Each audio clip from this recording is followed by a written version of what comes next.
Today, we're looking at Noodler's Tiananmen. Hi, I'm Adam, and I'm an ink guy. I get inks, test them, and share the results with you. Now, Noodler's Tiananmen is a red ink. To make sure I have a range of experience with this ink, I do the writing samples, I put the ink into a different pen for a day, I then put it into a Pilot Metropolitan with a medium nib to take my notes for this video. Now, before we get to the writing samples, let's look at the sciencey bits. Up first is the chromatography. And I agree with Vita that I've learned a lot by doing multiple chromatographies. The one on the left is done the way it's supposed to be done. I put a line of ink down and immediately put it into water for 10 to 15 seconds. And we see this really pinkish tone at the bottom.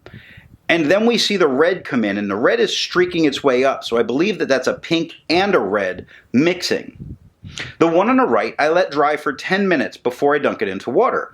And that pink on the bottom really made a pink line, showing a little bit of permanence to the pink aspect of this, making me say, yeah, this is two different colors that are mixed. Resistance tests are done to see how this ink can be expected to perform on the page, and more importantly, how hard it may be to clean from your pens. Now, I let the smear dry for 3 days before testing it. Looking at the highlighter, it handles itself perfectly fine. That extra fine is about a fine. There's no real blowout. It makes me feel safe using it in a note-taking situation. Water removes only the darkest aspects of this ink. It's really leaving that pink behind that we saw in the second chromatography standing out. Now, on the flush, we see some blues, and that's a transfer from the paper towel I used to dab this up. That's not in the ink. That's a user mistake. That aside, pen flush, we see a lot of the white of the paper coming through. So that pink that looked like it was going to hold on does not get to stay in place from the pen flush. Pen flush is all that you would need to get this out of your pen. Bleach is completely removing it from the paper. We do see a little bit of the pink left behind, but I'm wondering if that was a little bit of transfer back from the paper towel. What I'm really seeing is the areas where white is coming through, but you're not going to need a 1/3 bleach solution to get this out of your pen. For the inks I've tested, I've found an average viscosity of 2.5, with a realm of normal being from 2.1 to 2.9. Noodler's Tiananmen has a viscosity of 1.65, making this a pretty wet ink. To find my average dry times, I use my writing samples done with the extra fine and medium nib on Clairefontaine, Tomoe River, and Rhodia paper. For the inks I've tested, I have found an average dry time of 17 seconds, with a realm of normal being from 13 to 21 seconds. Noodler's Tiananmen has an average dry time of 17 seconds, not just making it normal, but average.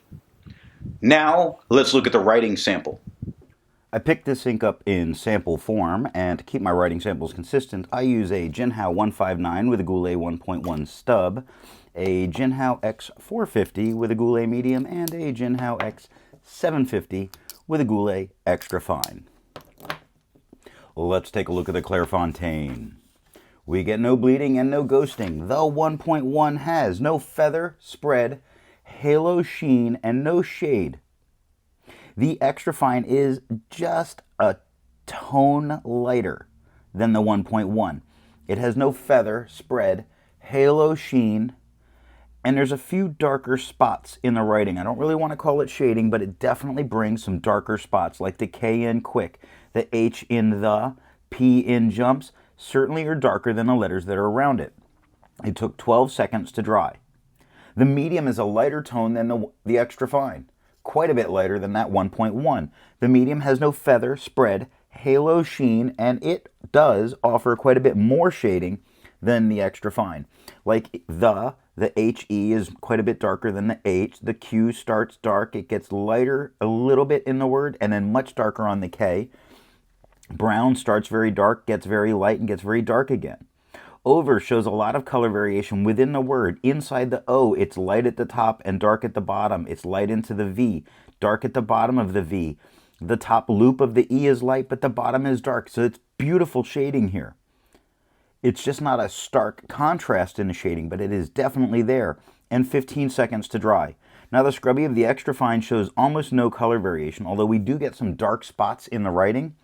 The medium shows some color variation when you look the far left to far right. Let me zoom this in just a little bit. When you look the far left to far right on the medium, you do see it, and you see a lot more color variation in the writing itself. The smear test you could definitely recover if you smeared while you were writing. Tomoe River. No bleeding. Yes, we get ghosting. The 1.1 has no feather, spread, halo sheen, and no shading. The extra fine is the same tone as the 1.1. It has no feather, spread, halo sheen, or shade, 19 seconds to dry. The medium is a lighter tone. It's like 2 tones lighter than the extra fine or the 1.1. It has no feather, spread, halo, sheen, or shade, 26 seconds to dry. The scrubby for both show us no color variation, and we didn't get any. In the smear test, yeah, I think you could recover it, even on Tomoe River. Rhodia. No bleeding, no ghosting. The 1.1 has no feather, spread, halo, sheen, and no shade.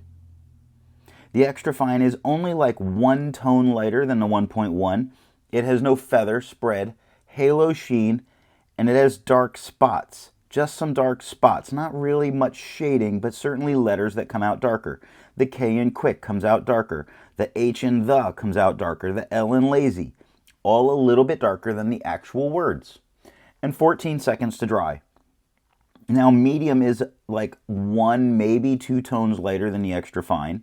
The medium has no feather, spread, halo sheen, and it offers more of that color variation. I don't even really want to call it a full shade, but it does have darker spots, so we can call it shading. Like in quick, it starts very dark, it works lighter, and then it gets dark at the I again.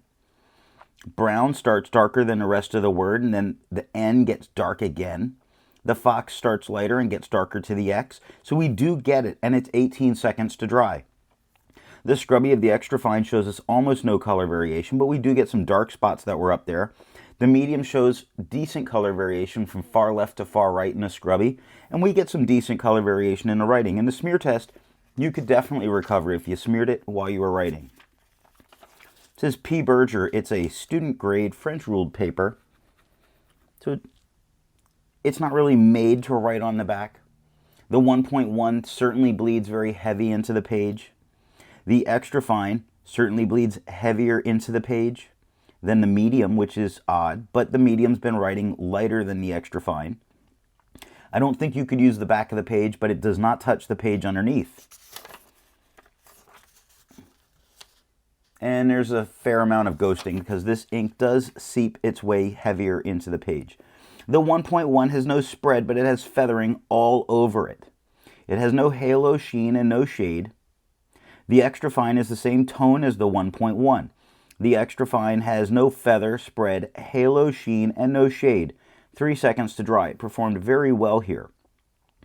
Medium is the same tone as the extra fine and the 1.1. It has no feather, spread, halo sheen, no shade. 3 seconds to dry.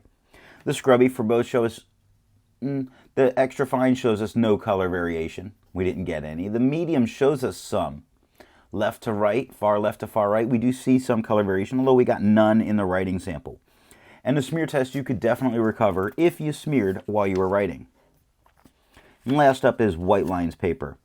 Now there's some spotting that's coming heavy into the page. It does not come through the page. It does not touch the page underneath. But with a 1.1, I don't think you could use the back of the page. The medium, or the extra fine, and the medium, you would have no problem using the back of the page. We have no real ghosting. The 1.1 has no feather, spread, halo sheen, and no shade. The extra fine is the same tone as the 1.1. It has no feather, spread, halo sheen, or shade. 2 seconds to dry. The medium is the same tone as the extra fine and the 1.1. It has no feather, spread, halo sheen, and no shade. 3 seconds to dry. The scrubby for both show us no color variation. We didn't expect it, and we didn't get it.